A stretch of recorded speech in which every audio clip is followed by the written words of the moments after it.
오늘 저와 여러분이 함께 은혜 받을 말씀은 마태복음 13장 3절부터 8절의 말씀입니다. 예수께서 비유로 여러 가지를 저에게 말씀하여 가라사대 씨를 뿌리는 자가 뿌리러 나가서 뿌릴새 더러는 길가에 떨어짐에 새들이 와서 먹어버렸고 더러는 흙이 얇은 돌밭에 떨어짐에 흙이 깊지 아니하므로 곧 싹이 나오나 해가 돋은 후에 타져서 뿌리가 없으므로 말랐고 더러는 가시떨기 위에 떨어짐에 가시가 자라서 기운을 막았고 더러는 좋은 땅에 떨어짐에 혹 100배, 혹 60배, 혹 30배의 결실을 하였느니라. 아멘. 오늘은 추수감사주일입니다. 이날은 올 한 해의 수확에 대해 하나님께 감사하며 영광을 돌리는 날이기도 합니다. 그런데 우리가 이 추수감사절을 통해 꼭 기억해야 할 것이 있습니다. 그것은 바로 이 땅에서의 삶 가운데 축복의 열매를 거두는 그런 추수기도 있지만 우리 영혼의 추수기도 있다는 사실입니다. 이 땅에 사는 날 동안 거두는 축복의 열매는 참으로 귀한 것입니다. 이 복은 신명기 28장과 우리 모두가 잘 아시다시피 레위기 26장의 말씀처럼 하나님의 말씀대로 살아서 받는 복이기에 더욱 큰 의미를 가집니다. 그러나 예수 믿는 우리에게는 이보다 더 크고 중요하고 원대한 그런 복이 있습니다. 그것은 다름 아닌 영생의 복, 곧 영원한 천국에 들어가는 복입니다.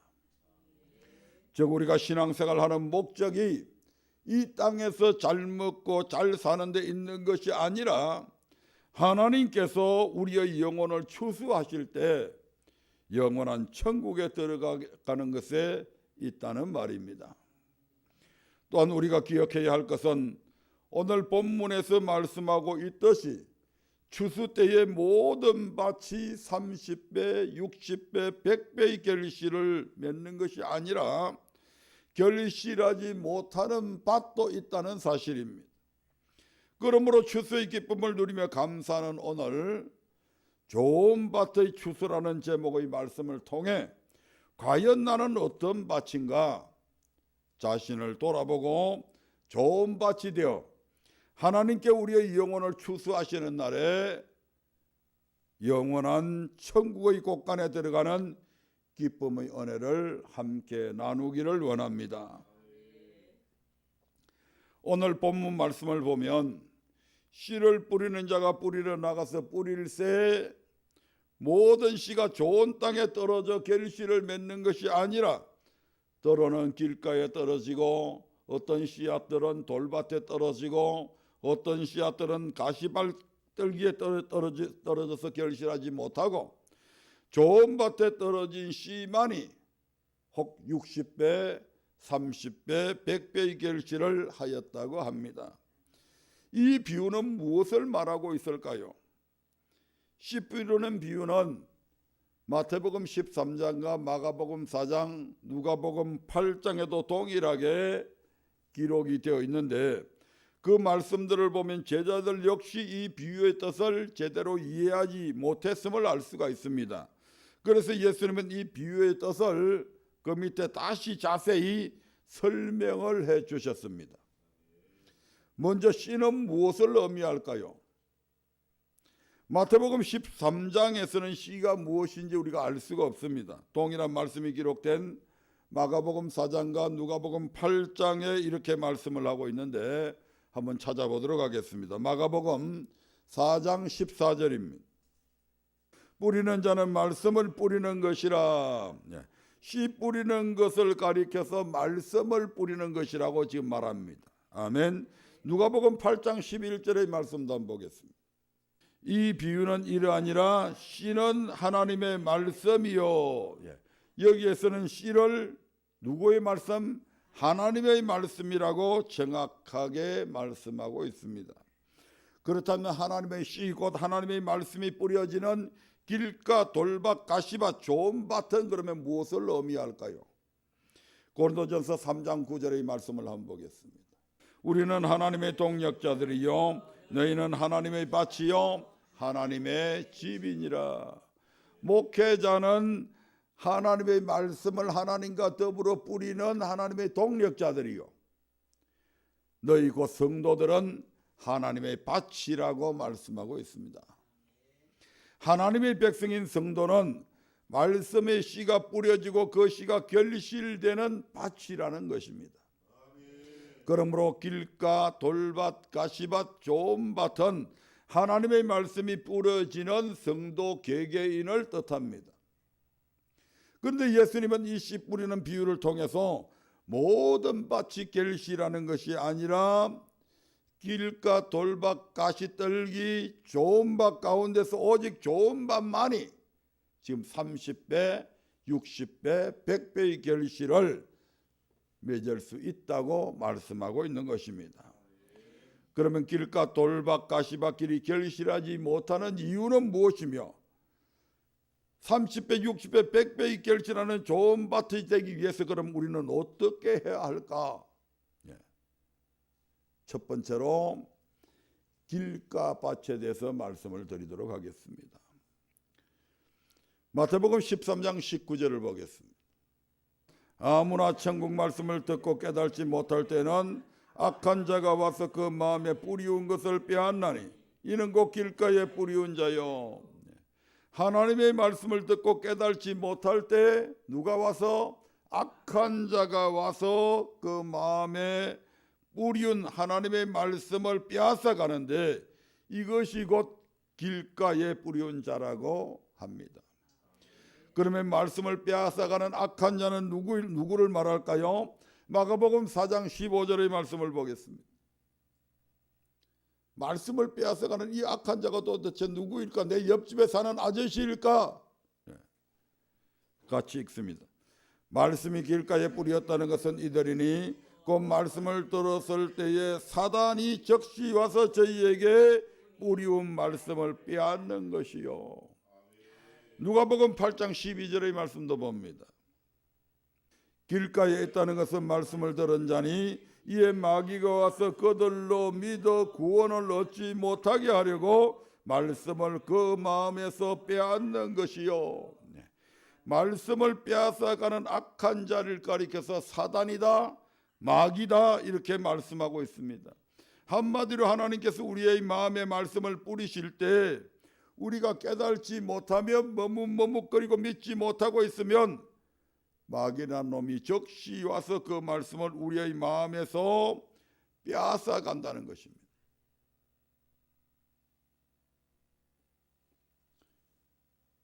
얼마나 마귀란 놈이 잠깐 순간에도 우리의 마음을 얼마나 우리의 마음에 뿌리진 말씀을 쉽게 훔쳐가는지 기가 막힐 노릇입니다. 예수님께서 어느 날 제자들과 함께 가이사라 빌립보 지방을 지나가시게 되죠.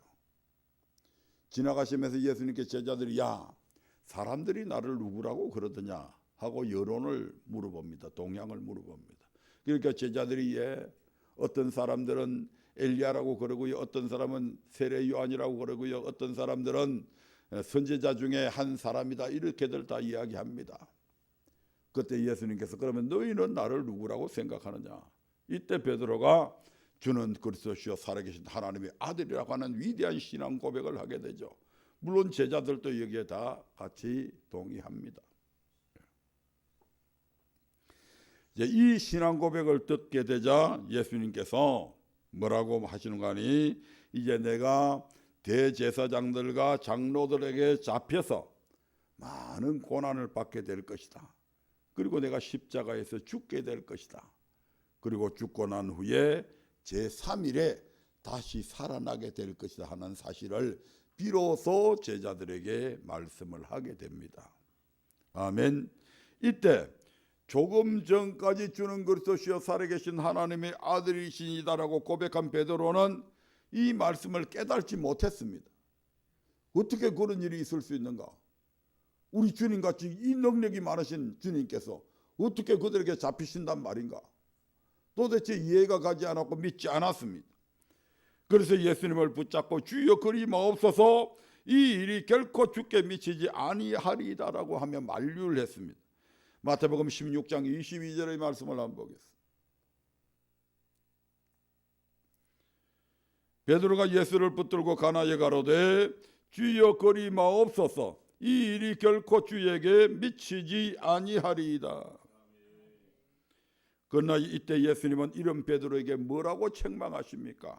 23절 봅니다. 같이 읽겠습니다. 예수께서 돌이키시며 베드로에게 이르시되 사단아 내 뒤로 물러가라. 너는 나를 넘어지게 하는 자로다. 네가 하나님의 일을 생각지 아니하고 도리어 사람의 일을 생각하는도다. 예수님은 지금 베드로를 향해서 사단아 물러가라. 너는 나를 넘어지게 하는 자라고 크게 꾸짖게 됩니다. 이는 무엇을 뜻합니까? 베드로가 예수님을 만류한 것은, 즉 하나님의 일을 생각지 아니하고 도리어 사람의 일을 생각한 것은 사단이 그 마음에서 말씀을 빼앗아 갔기 때문이라는 것입니다. 이처럼 예수님께서 제자들에게 직접 말씀을 가르치시던 때에도 사단은 믿지 아니하면, 받아들이지 아니하면 즉시 베드로의 마음에서 하나님의 말씀을 빼앗아간 것처럼 저와 여러분에게도 그렇게 한다 이 말입니다.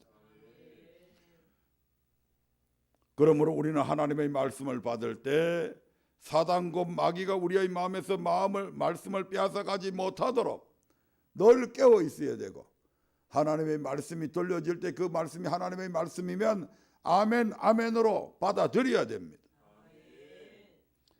그러면 마귀가 저와 여러분의 마음에서 하나님의 말씀을 빼앗아가는 궁극적인 이유나 목적은 무엇일까요?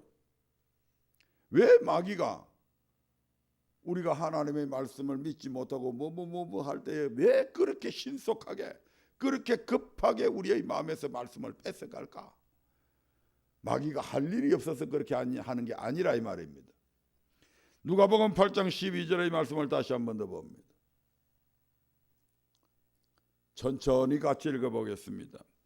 길가에 있다는 것은 말씀을 들은 자니 이에 마귀가 와서 그들로 믿어 구원을 얻지 못하게 하려고 말씀을 그 마음에서 빼앗는 것이요. 마귀가 왜 말씀을 빼앗아 간다고 합니까? 그들로, 즉 제자들로 하여금 믿어서 구원을 얻지 못하게 하려고, 예수 믿는 사람들로 하여금 그 말씀을 믿어서 구원을 얻지 못하게 하려고, 우리가 말씀을 듣고도 깨달지 못하면 마귀가 즉시 와서 그 뿌리온 말씀을 빼앗아 가는데, 그 이유는 이는 우리로 믿어 구원을 얻지 못하게 하기 위함이라는 것입니다. 이 말을 뒤집어 생각해 보면 우리가 말씀을 듣고 깨닫게 되면 믿게 되고 이로 말미암아 구원을 얻게 된다는 말이 됩니다. 마귀란 놈은 우리가 구원 얻지 못하기를 원하잖아요.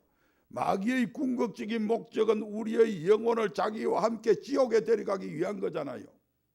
그러면 우리가 예수님께서 하신 말씀을 믿으면 구원을 받으니까, 그걸 구원받지 못하게 하려면 어떻게 해야 돼요? 우리에게서 말씀을 뺏는 방법밖에 없단 말이에요. 그런데 강제로 뺏을 수는 없잖아요. 우리가 믿지 아니할 때는 얼른 뺏어가 버리는 거예요.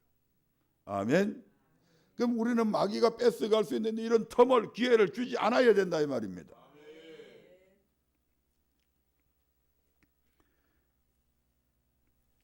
그래서 마귀는 모든 수단과 방법을 가리지 않고 우리로 하여금 말씀을 깨달지 못하도록 힘쓰고 있다는 사실을 우리는 잠시라도 잊지 말아야 할 것입니다.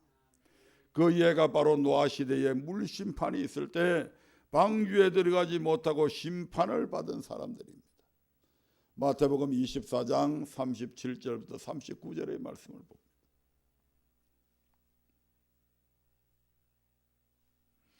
노아의 때와 같이 인자 이맘도 그러하리라. 홍수전에 노아가 방주에 들어가던 날까지 사람들이 먹고 마시고 장가들고 시집가고 있으면서 홍수가 나서 저희를 다 멸하기까지 깨달지 못하였으니 인자의 임함도 이와 같으리라. 그들은 홍수 전에 노아가 방주에 들어가던 날까지 노아가 홍수 심판이 있다, 물 심판이 있으니까 대비해야 됩니다, 그렇게 이야기했음에도 불구하고 그런 말을 믿지 않았습니다. 그리고 그들은 먹고 마시고 장가들고 시집가고 육신의 일에만 몰두해 있으면서 홍수가 나서 다 멸하기까지 깨달지 못하였다고 지금 말씀하고 있습니다. 다시 말해 홍수 심판에서 멸망받은 사람들은 하나님의 말씀을 듣지 못한 사람들이 아니다 이 말입니다. 분명히 들었음에도 불구하고 깨달지 못한 자들이었던 것입니다. 그러므로 우리는 하나님의 말씀을 듣고 깨달는 자가 되어야 됩니다. 아멘. 그러면 어떻게 할 때 말씀을 깨달을 수 있을까요? 요한복음 8장 43절을 봅니다. 같이 읽어봅니다. 어찌하여 내 말을 깨달지 못하느냐? 이는 내 말을 들을 줄 알지 못함이로다. 말씀을 들을 줄 알지 못하기 때문에, 하나님의 말씀을 듣고도 믿지 않기 때문에 깨달지 못한다고 합니다. 하나님의 말씀은 학식이 있어야 되고 지혜식과 지혜가 있어야 깨달아지는 게 아닙니다. 하나님의 말씀이 선포될 때 그대로 받아들이고 믿으면 하나님의 말씀은 그대로 깨달아진다 이 말입니다. 우리의 학벌하고 관계가 없어요. 우리의 지식과 관계가 없습니다. 믿느냐 믿지 않느냐에 따라서 깨달아지기도 하고 깨달지 못하게 된다 이 말입니다. 그러면 마귀에게 말씀을 뺏겨 결실하지 못하는 길가밭이 아니라 30배, 60배, 100배의 결실을 맺는 좋은 밭이 되기 위해 우리는 어떻게 해야 할까요? 바로 말씀이 선포될 때 그것이 하나님의 말씀이면 아멘으로 받아서 깨달은 자가 되어야 한다 이 말입니다. 하나님의 말씀은 믿는 자 안에서 역사합니다. 그러므로 당장은 이해가 안 돼도 믿고 순종하면 반드시 이루어지게 되고 이를 통해 깨달아지게 되는 겁니다. 지식으로 깨달아지지 않으면 하나님께서 경험적으로라도 깨닫게 해준다 이 말입니다. 믿고 그대로 행하니까 말씀은 그대로 이루어져.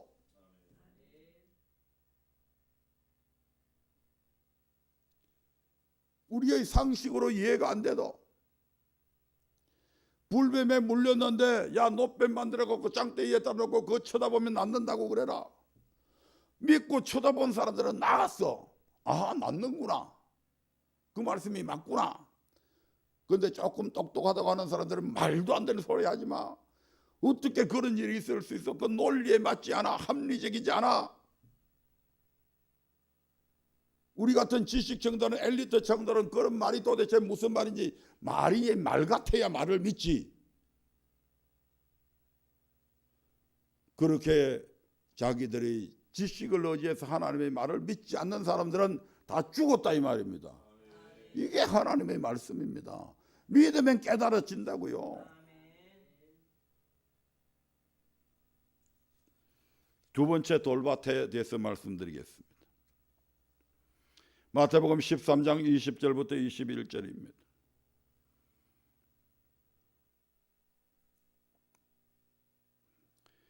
돌밭에 뿌리였다는 것은 말씀을 듣고 즉시 기쁨으로 받되 그 속에 뿌리가 없어 잠시 견디다가 말씀을 인하여 환난이나 핍박이 일어나는 때에는 곧 넘어지는 자요.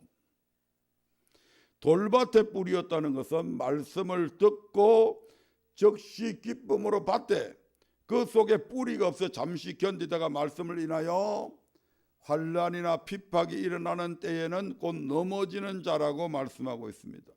동일하게 씨 뿌리는 비유를 기록하고 있는 누가복음 8장 13절의 말씀을 한번 찾아보겠습니다. 누가복음 8장 13절입니다.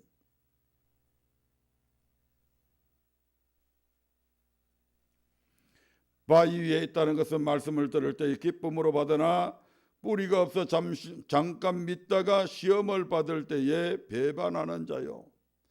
여기서는 마태복음의 돌밭을 바위로 환난이나 핍박이 일어나는 때에 넘어지는 자를 시험을 받을 때에 배반하는 자라고 표현하고 있습니다. 한마디로 돌밭에 뿌리였다는 것은 말씀을 기쁨으로 받되 들을 때는 기쁨으로 받았으나 그 말씀대로 막상 살아가려고 해보니까 무엇이 닥쳐요? 환난이 다가오고 핍박이 오게 되면 그 속에 뿌리가 없기 때문에 하나님의 말씀을 버리고 순종하지 않는 자가 바로 이 돌밭에 뿌리온 씨앗이다 이 말입니다. 아멘. 쉽게 설명하면 하나님의 말씀을 받을 때는 야 정말 좋은 말씀이다, 은혜 받았다, 저 말씀대로 살아서 복을 받아야지 하며 기쁨으로 받지만 그 말씀대로 순종함으로 인해 핍박과 고난이 오면 곧 넘어지고 만다는 것입니다. 예를 들어서 안식일을 기억하여 거룩히 지키라는 말씀의 은혜를 받고 그 말씀을 기쁨으로 받았습니다. 그래서 주일을 성수하려고 하는데 그러다니 당장 사업장 문을 닫아야만 하는 이런 일들이 생겨집니다. 사업장을 닫아버리면 당장에는 내게 손해가 오잖아요. 관광지에서 영업을 하는데 토요일, 일요일, 주일이 되면 수많은 관광객들이 몰려와서 장사를 잘 할 텐데 교회 가서 말씀을 들으니까 안식일을 지켜야 된다고 그러니까 문 닫아야 되잖아요. 샷다 내려야 되잖아요. 그러니까 당장 손해가 오는 거요. 그러니까 야 이래가지고는 안 되겠다. 그렇게 해서 다시 포기해버리는 사람들. 아멘. 이런 것들을 우리 주변에서 많이 보잖아요. 또한 온전한 11조를 대하여 하나님의 집에 양식을 채우면 하나님께서 하늘 문을 열고 복을 쌓을 것이 없도록 부어주신다는 말씀의 은혜를 받고 기쁨으로 받았습니다. 그래서 온전한 11조 생활을 결단하고 실천을 합니다. 그러나 이로 인해 경제적인 어려움이 닥쳐오잖아요. 아멘. 나중에 하나님이 복 주실 거라도 지금 당장은 어려움이 닥쳐오잖아요. 그래서 어려움이나 핍박이 다가오면 또 남편이 야 왜 교회 갔다가 돈 바쳐? 이런 얘기들이 닥쳐오면 그 속에 뿌리가 없으므로 잠시 견디다가 넘어져 버린다는 것입니다. 예수 믿는 성도가 받는 고난은 크게 두 가지가 있습니다. 하나는 말씀대로 살지 않아서 받는 하나님으로부터 받는 징계의 고난이 있고 다른 하나는 하나님의 말씀에 순종함으로를 통해서 받는 환난과 핍박인데 지금 돌밭의 비유에서 말하는 환난과 핍박은 하나님의 말씀에 순종함으로 인해 받는 고난을 말하고 있는 것입니다. 성경은 무릇 말씀대로 살려고 하는 자는 핍박을 받는다고 이미 말씀을 기록하고 있습니다. 디모데후서 3장 12절의 말씀을 보겠습니다. 디모데후서 3장 12절입니다. 무릇 그리스도 예수 안에서 경건하게 살고자 하는 자는 핍박을 받으리라. 경건하게 산다고 하는 것은 말씀대로 순종하는 의미입니다. 즉 말씀대로 순종하고자 하는 자는 핍박을 받을 수밖에 없다는 것입니다. 베드로전서 1장 6절부터 7절의 말씀을 보겠습니다. 이러한 핍박은 결코 나쁜 것이 아닌데 베드로 1장 6절부터 7절입니다.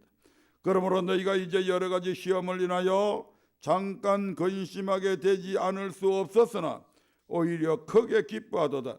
저희 믿음의 시련이 불로 연단하여도 없어질 것보다 더 귀하여 예수 그리스도의 나타나실 때에 칭찬과 영광과 존귀를 얻게 하려 함이라. 여기서 여러 가지 시험이란 무엇을 얘기합니까? 이는 우리의 믿음을 연단하시기 위해 하나님께서 우리를 낮추어 시험하는 것을 말합니다. 이것은 신명기 8장 2절에 잘 나타나 있죠. 신명기 8장 2절의 말씀을 같이 합독하시겠습니다. 내 하나님 여호와께서 이 40년 동안에 너로 광야의 길을 걷게 하신 것을 기억하라. 이는 너를 낮추시며 너를 시험하사 내 마음이 어떠한지 그 명령을 지키는지 아니 지키는지 알려 하심이라. 하나님께서 우리에게 주시는 시험은 말씀을 미혹해서 우리를 넘어지게 하는 마귀의 시험과는 차원이 다른 것입니다.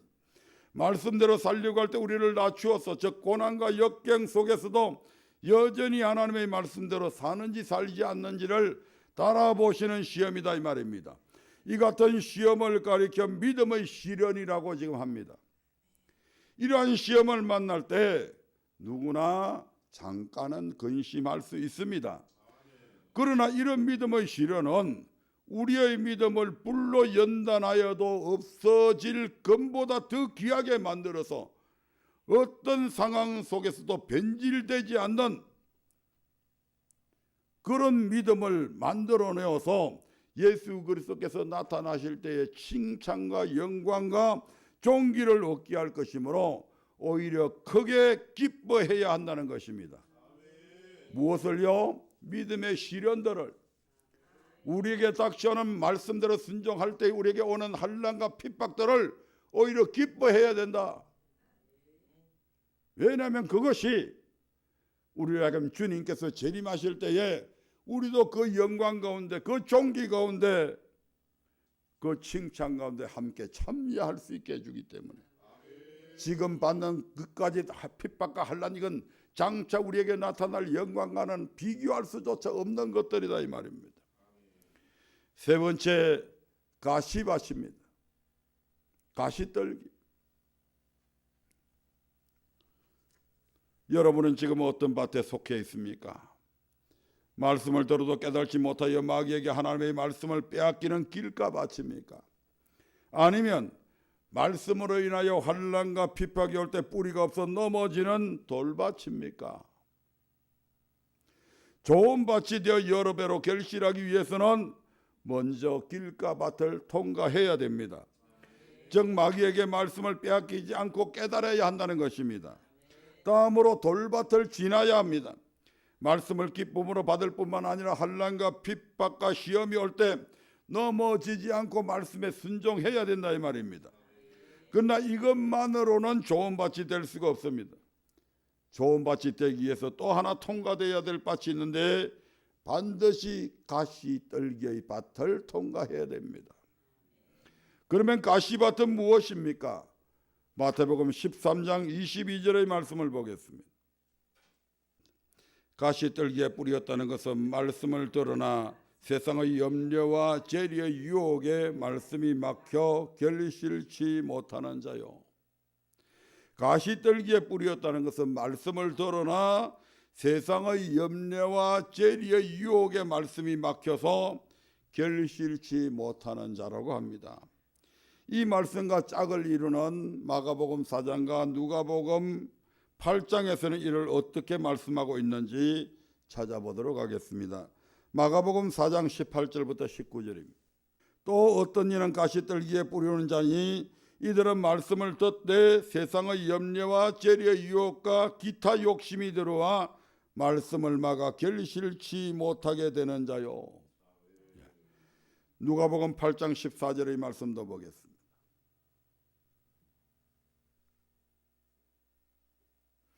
가시떨기에 떨어졌다는 것은 말씀을 들은 자니 지내는 중 이생의 염려와 재리와 일락의 기운이 막혀 온전히 결실치 못하는 자요. 이런 마태, 마가, 누가복음의 말씀을 종합해 보면 가시떨기에 뿌렸다, 곧 가시떨기에 떨어졌다는 것은 말씀을 들었으나 세상의 염려와 재리의 유혹과 일락과 기타 욕심에 말씀이 막혀 결실하지 못하는 자가 바로 가시떨기에 떨어진 자다 이 말입니다. 사람들은 대개 길가밭은 그런 대로 또 쉽게 넘어갑니다. 돌밭 역시 처음 한동안 시행착오를 거치면서 하나님의 말씀대로 순종하려고 애쓰다 보면 이것도 통과할 수가 있습니다. 그런데 가시밭에 걸려 넘어져 결실하지 못하는 자가 예로 우리 주변에 많이 있다 이 말입니다. 그러므로 여러 배로 결실하는 좋은 밭이 되기 위해 우리는 마음밭에서 이러한 가시들을 빼야 됩니다. 세상 염려의 가시를 빼야 됩니다. 재리의 유혹, 곧 탐심의 가시를 빼야 됩니다. 일락, 곧 향락, 호색의 가시를 빼야 됩니다. 기타 욕심, 곧 자기 영광의 가시를 빼야 된다 이 말입니다. 이와 같은 가시를 빼지 않으면 우리는 결코 추수 때에 여러 배로 결실하는 좋은 밭이 될 수 없습니다. 세상 염려의 가시란 그럼 어떤 것일까요? 무엇을 먹을까, 무엇을 마실까, 무엇을 입을까와 같은 생활의 염려와 땅에 속한 것, 그 육신에 대한 염려를 말합니다. 예수님은 누가복음 21장 34절에서 생활의 염려로 마음이 둔하여지면 뜻밖의 그날이 뜻과 같이 임할 것이라고 경고하고 있습니다. 누가복음 21장 34절의 말씀을 봅니다. 너희는 스스로 조심하라. 그렇지 않으면 방탕함과 술 취함과 생활의 염려로 마음이 둔하여지고 뜻밖의 그날이 뜻과 같이 너희에게 임하리라. 염려의 마음을 빼앗기면 천국을 향한 우리의 마음이 둔하여져서 말씀에 순종할 수가 없고 이로 인해 결국 결실하지 못하기 때문에 주님 오실 날을 예비할 수 없다는 것입니다. 아멘. 네. 그래서 사도 바울은 고린도 교회 성도들에게 권면하기를 하나님의 뜻대로 하는 근심은 구원에 이르게 하는 회개를 이루지만 세상 근심은 사망을 이룬다고 그렇게 말씀하고 있습니다. 고린도후서 7장 10절의 말씀을 봅니다. 하나님의 뜻대로 하는 근심은 후회할 것이 없는 구원에 이르게 하는 회개를 이루는 것이요 세상 근심은 사망을 이루는 것이니라. 그러므로 여러 배로 결실하는 좋은 밭이 되기 위해 우리는 우리의 밭에서 세상 염려, 그 생활의 염려나 육신에 대한 염려의 가시들을 철저하게 빼야 합니다. 두 번째로 이 가시밭에 있는 가시 중에서 재리의 유혹, 그 탐심의 가시를 빼야 합니다. 좋은 밭이 되어 결실하기 전에 반드시 재리의 유혹이 찾아옵니다. 이것은 출애굽기에 나타나 있는 마귀의 계략을 통해서도 잘 알 수 있습니다. 하나님은 이스라엘 자손을 애굽에서 구원하여 내실 때에 그들의 생명만 구원하신 것이 아니라 양과 소는 물론 애굽 사람들의 은금 패물과 의복을 취하여 가지고 나올 수 있게 하셨습니다. 그 이유가 무엇이었습니까? 출애굽기 10장 26절의 말씀을 봅니다. 우리의 생축도 우리와 함께 가고 한 마리도 남길 수 없으니 이는 우리가 그 중에서 취하여 우리 하나님 여호와를 섬길 것임이며 또 우리가 거기 이르기까지는 어떤 것으로 여호와를 섬길는지 알지 못함이니이다 하나. 양과 소 그리고 은금 패물과 의복을 가지고 나오게 하신 것은 그것으로 하나님을 섬기게 하기 위함이었습니다. 그래서 하나님은 이스라엘 백성을 애굽에서 구원하여 내신 후에 출애굽기 25장부터 레위기 7장에서 애굽에서 가지고 나온 은금 패물과 의복과 우양으로 하나님을 어떻게 섬겨야 하는가를 구체적으로 말씀을 해 주셨습니다. 이스라엘의 출애굽은 예수 그리스도를 통한 구속을 예표합니다. 그러므로 이 같은 사실은 오늘날에 있어서도 마찬가지다 이 말입니다. 하나님은 우리를 구원하실 때 우리에게 재물 얻을 능도 주셨습니다. 그리고 그 재물로 하나님을 섬기라고 하셨다 이 말입니다. 그런데 마귀는 우리를 어떻게 미혹할까요? 구약시대 이스라엘 백성의 출애굽 사건을 살펴보면 하나님은 모세를 애굽의 바로에게 보내어 이스라엘 백성을 구원하여 내시는 과정 속에서 바로의 마음을 강팍게 하심으로 애굽 땅에 10가지 재앙을 내리게 됩니다. 그 노인의 애굽의 바로는 모세를 불러서 4차례의 타협안을 제시하는데 우리는 이를 통해서 미혹하는 마귀의 관계를 파악할 수 있습니다. 첫 번째로 하나님은 애굽에서 나와서 광야에 가서 하나님을 섬기라고 곧 하나님께 희생을 드리라고 명령하셨습니다. 그런데 마귀는 광야로 나가지 말고 애굽에서 하나님께 희생을 드리라고 그렇게 말하죠. 즉 하나님은 교회에서 하나님께 예배를 드리라고 말하지만 마귀는 세상에서 하나님께 예배 드려도 된다고 미혹한다 이 말입니다. 그래서 세상 사람들은 지금도 자기들의 신을 세상 아무 곳에서나 섬기잖아요. 아멘. 두 번째로 하나님은 사흘길쯤 광야로 들어가서 하나님을 섬기라고 명령하셨는데 바로는 너무 멀리는 가지 말라 이렇게 말하죠. 하나님은 세상과 뻗하지 말고 교회에 깊숙이 들어가 말씀대로 순종하며 하나님을 섬기라고 하시지만 마귀는 교회에 너무 깊숙이 들어가지 말라, 즉 말씀대로 살지 않아도 된다, 적당히 믿어, 뭐 이것쯤이야 어때, 이 정도는 하나님도 이해해 주실 거야, 그런 식으로 끊임없이 우리를 미혹한다 이 말입니다. 아멘. 세 번째로 하나님은 남녀노소 모두 데리고 사흘길쯤 광야로 들어가서 하나님을 섬기라고 명하셨는데 바로는 어린 자녀는 남겨두고 너희 남정들만 가서 하나님을 섬기라고 말합니다. 야, 이 아이들은 지금 공부해야 되잖아. 수능심이 곧 눈앞에 닥쳐 있어. 학교에서 받는 자율학습이나 이런 데 제대로 참가 안 하면 학교의 점수가 깎여. 그러니까 이 애들이 대학 졸업, 고등학교 졸업하고 수능 다 쉬고 대학에 들어가고 나서 그때 다니면 되잖아. 이런 식으로 우리를 미혹한다 이 말입니다. 아멘. 하지만 그 아이들이 머리가 커지면 따라올까요? 안 따라오잖아요. 아멘. 마귀는 어린 자녀는 두고 어른들만 가서 섬기도록 그렇게 우리를 미혹한다 이 말입니다. 네 번째, 하나님은 양과 소는 한 마리도 남기지 말고 다 데리고 가서 하나님을 섬기라고 명하셨는데 바로는 어떻게 말합니까? 출애굽기 10장 24절의 말씀을 봅니다. 바로가 모세를 불러서 이르되 너희는 가서 여호와를 섬기되 너희 양과 소는 머물러 두고 너희 어린 것은 너희와 함께 갈지니라. 어린 자녀까지는 이제 데리고 가라고 합니다. 그러면서 하나님을 섬기되 무엇을 남겨둬라? 양과 소는 머물러 두고 가라고 말합니다. 이는 무엇을 뜻합니까? 하나님은 몸으로 하나님을 섬길 뿐만 아니라 제물로도 하나님을 섬기라고 명하셨는데 마귀는 몸으로는 열심히 하나님을 섬기되 물질로는 하나님을 섬기지 못하도록 미혹한다는 것입니다. 이처럼 마귀의 최후 계략은 제물로 하나님을 섬기지 못하게 하는 것입니다. 그래서 마귀는 마지막 순간까지 우리의 마음에 재리의 유혹을 끊임없이 집어넣습니다.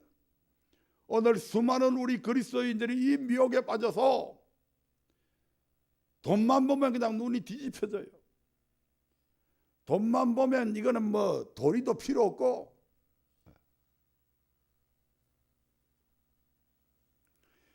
성경에서 재리의 유혹의 말씀이 막혀 온전히 결실치 못한 사람으로 누가 있을까요? 마태복음 19장, 마가복음 10장, 누가복음 18장에 나오는 부자 청년입니다. 그 중에서 마가복음 10장의 말씀을 한번 보겠습니다. 마가복음 10장 17절부터 20절 말씀입니다. 예수께서 길에 나가실새 한 사람이 달려와서 꿇어 앉아 묻자오되 선한 선생님이여 내가 무엇을 하여 영생을 얻으리이까? 예수께서 이르시되 네가 어찌하여 나를 선하다 일컫느냐? 하나님 한 분 외에는 선한 이가 없느니라. 네가 계명을 하나니 살인하지 말라, 간음하지 말라, 도둑질하지 말라, 거짓 증거하지 말라, 속여 취하지 말라, 내 부모를 공경하라 하였느니라. 여짜오되 선생님이여 이것은 내가 어려서부터 다 지켰나이다. 한 청년이 예수님께 와서 내가 무엇을 하여 영생을 얻으리까 하고 묻습니다. 이에 예수님은 네가 계명을 알고 있지 않느냐? 그 계명들을 지키라 하셨고 청년은 그 계명들은 어려서부터 내가 다 지켰다고 합니다. 이 말에 예수님은 어떻게 말씀하십니까? 10장 21절 봅니다. 예수께서 그를 보시고 사랑하사 가라사대 내게 오히려 한 가지 부족한 것이 있으니 가서 내 있는 것을 다 팔아 가난한 자들을 주라. 그리하면 하늘에서 보화가 내게 있으리라. 그리고 와서 나를 쫓아라 하시니, 예수님은 어릴 때부터 그 계명들을 다 지켰다고 하는 이 청년이 사랑스러워서 그에게 이제 네게 한 가지 부족한 것다, 그 한 가지 부족한 것만 이제 해결하면 너 영생 얻는다. 지금 해답을 가르치고 있는 겁니다. 내게 한 가지 부족한 것이 있으니 가서 내 있는 것을 다 팔아 가난한 자들에게 주고 나를 쫓으라 하셨다. 이렇게 말씀하셨습니다. 이 말을 들은 청년은 과연 어떻게 하였을까요? 22절 말씀을 봅니다. 그 사람은 재물이 많은 거로 이 말씀을 인하여 슬픈 기색을 띠고 근심하며 가니라. 아멘. 이 청년은 어려서부터 하나님의 계명들을 철저히 지켜왔습니다. 그로 인해서 물질의 축복을 받아서 큰 재물을 소유하게 되었습니다. 그럼에도 불구하고 그의 마음 한켠 구석에는 늘 영생에 관한 궁금증에 마음이 편치 않았던 것 같습니다. 그러나 어느 날 예수님이 멀지 않은 곳을 지나가신다는 소문을 듣고 달려가서 무릎을 꿇고 궁금히 여겼던 영생에 관해 질문을 하게 됩니다.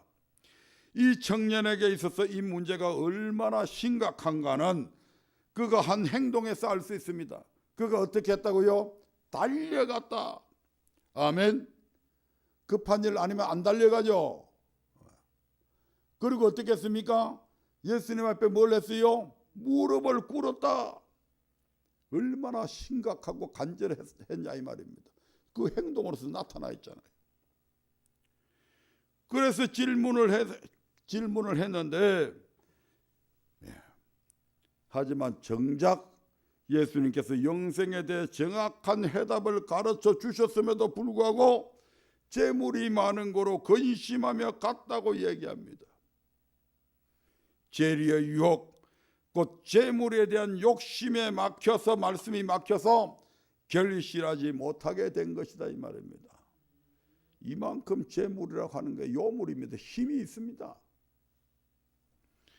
이 외에도 성경은 창세기부터 요한계시록까지 재리의 유혹에 넘어진 사람들을 하나님께서 심판하셨음을 분명하게 우리에게 보여주고 있습니다. 출애굽기 32장에서는 애굽에서 구원받은 이스라엘 자손들 중에서 다수가 하나님과 재물을 겸하여 섬기다가 멸망을 받았잖아요. 민수기 22장 25절에서는 발람 선지자가 불의의 싹들을 쫓아 이스라엘 백성들 앞에 올무를 놓았는데 이로 인해 그는 결국 칼에 맞아 죽게 됩니다. 여호수아 7장 16절부터 26절에 보면 우리가 잘 아다시피 아간이라고 하는 사람이 하나님께 바쳐진 물건을 취하였다가 온 가족과 함께 돌에 맞아 죽게 되잖아요. 아멘. 그래서 디모데전서 6장 9절부터 10절에서는 이렇게 말씀합니다. 디모데전서 6장 9절부터 10절입니다. 부활이 하는 자들은 시험과 올무와 여러 가지 어리석고 해로운 정욕에 떨어지나니 곧 사람으로 침륜과 멸망에 빠지게 하는 것이라. 돈을 사랑하며 일만하의 뿌리가 되나니 이것을 사모하는 자들이 미혹을 받아 믿음에서 떠나 많은 근심으로서 자기를 찔렀도다. 부활이 하는 자들은 침륜과 멸망에 빠지게 하는 시험과 올무와 여러 가지 어리석고 해로운 정욕에 떨어지게 된다고 말씀하고 있습니다. 더 나아가 돈을 사랑하는 것이 일만하의 뿌리가 되어 이런 자들은 미혹을 받아서 결국에는 믿음에서 떠나게 된다고 말씀하고 있습니다. 전혀 돈을 벌지 말라는 얘기가 아닙니다. 돈을 벌되 열심을 다해서 벌되 아멘. 늘 이런 부분에 있어서 경계하고 조심해라 이 말입니다. 일만하의 뿌리가 되지 않도록 하나님 앞에 기도할 때도 이 돈을 잘 다스릴 수 있는 능력도 달라고. 버는 능력만 아니고 얻는 능력뿐만 아니고 다스릴 수 있는 능력이 되어야 됩니다. 그러므로 추수 때 30배, 60배, 100배의 결실을 거두는 좋은 밭이 되기 위해서 우리는 반드시 우리의 마음에서 재리의 유혹을 물리쳐야 합니다. 아멘. 오늘 여기까지 하겠습니다. 다음 시간에 일락 곧 향락 호색의 가시를 빼야 되고 이런 것들에 대해서 이어서 말씀을 드리도록 하겠습니다. 다 같이 기도합니다.